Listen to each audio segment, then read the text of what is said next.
Hi and welcome back to the channel. England have just drawn 0-0 against Slovenia, and what more is there to say about England? I mean, honestly, Gareth Southgate has literally gotten one of the best squads going into this Euro 2024.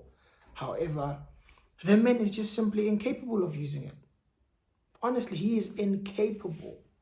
This is a man who took to the Euros Jude Bellingham, Declan Rice, Kobbie Mainoo, Wharton, Gallagher, all as his options in midfield.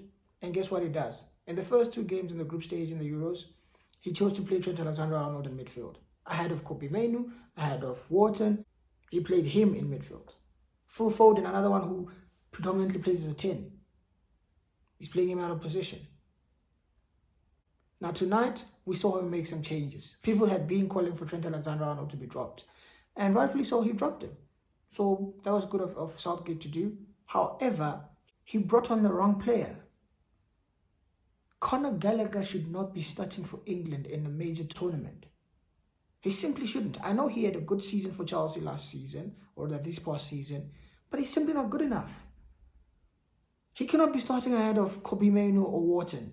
Either one of those two boys could easily start for England and actually play well.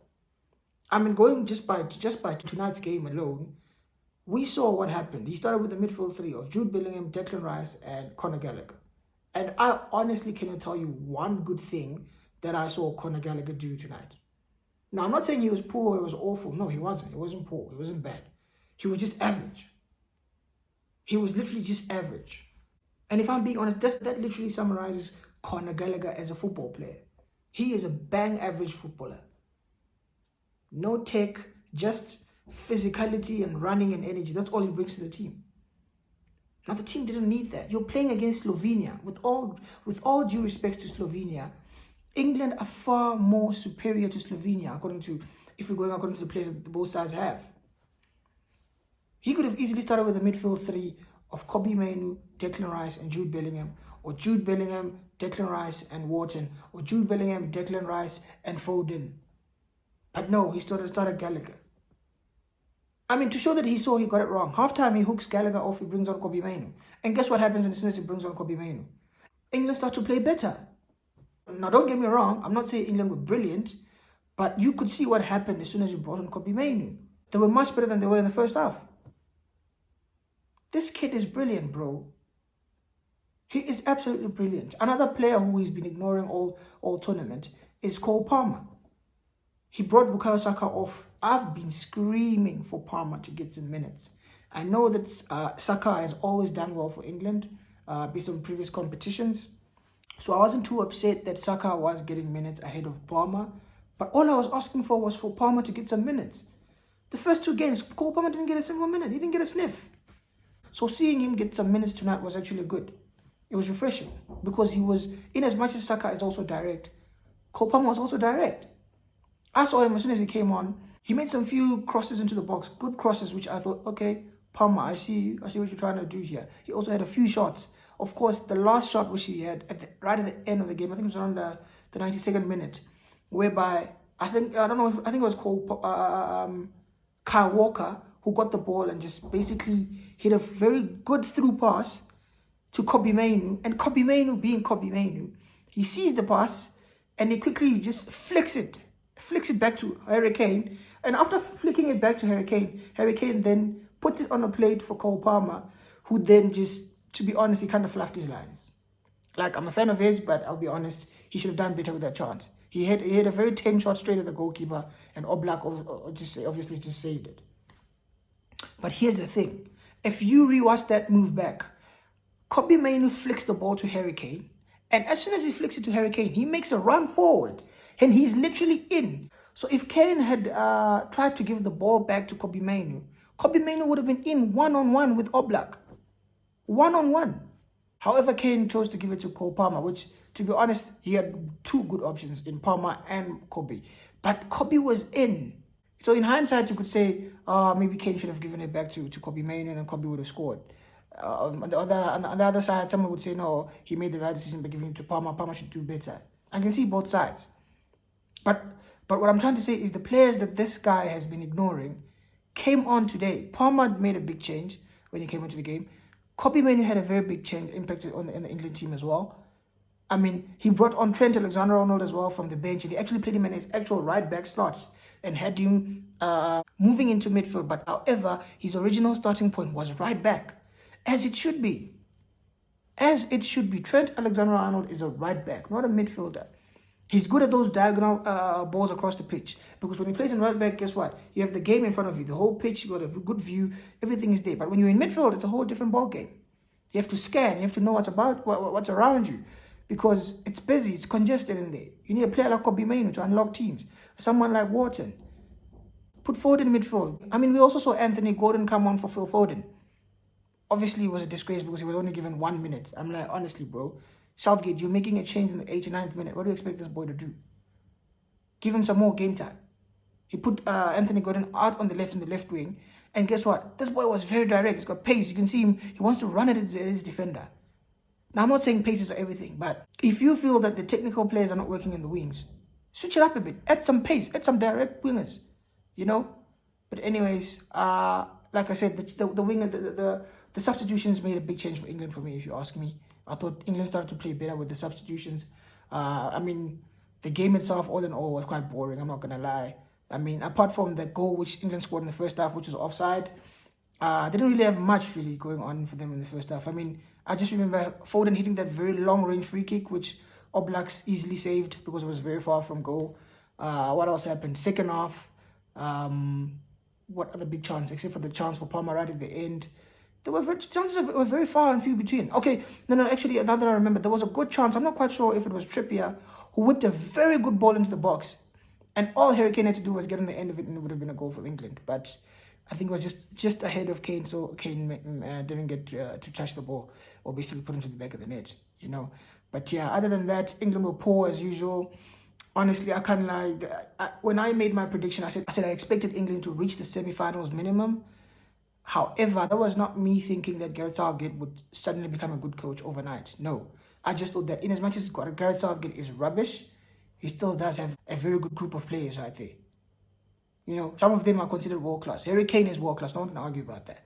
The other ones, maybe you can say they're somewhere there. They're not there exactly. They're not there yet, but they're somewhere close. The likes of Foden, Rice, Bellingham, Saka.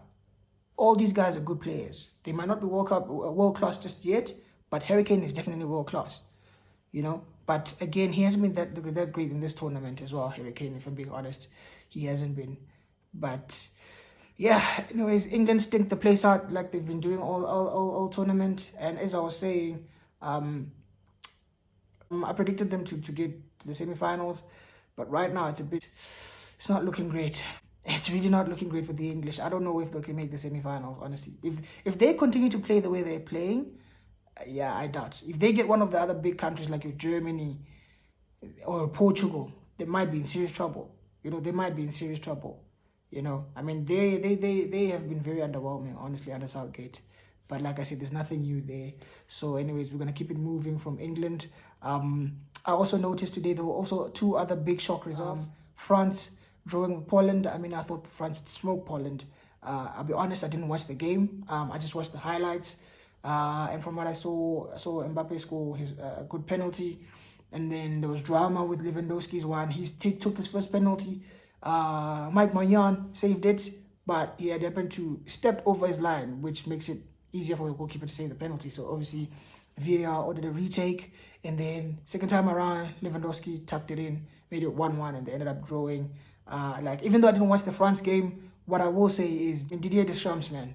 Honestly, you have to do better with the squad you've got, bruh. You have got to do better. Like, you've got world-class players. Kylian Mbappe.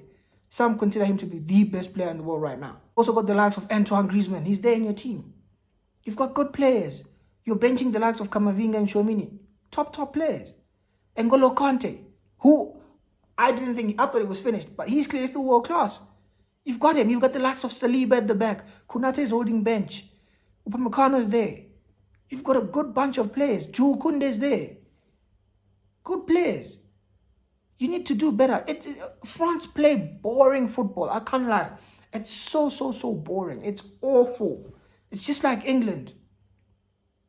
The only difference between England and France is basically the players. But both have got good squads of players. But guess what? They are absolutely boring to watch. Terrible football that they play. France is another nation that I predicted to do very well in this tournament. I predicted them to reach the semi-finals as a minimum, and I said I can see them getting to a final and maybe even winning the whole thing. But with the way they've been playing all tournament, I don't know, man.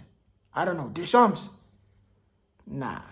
You're another manager who's not utilizing your squad to its greatest strengths.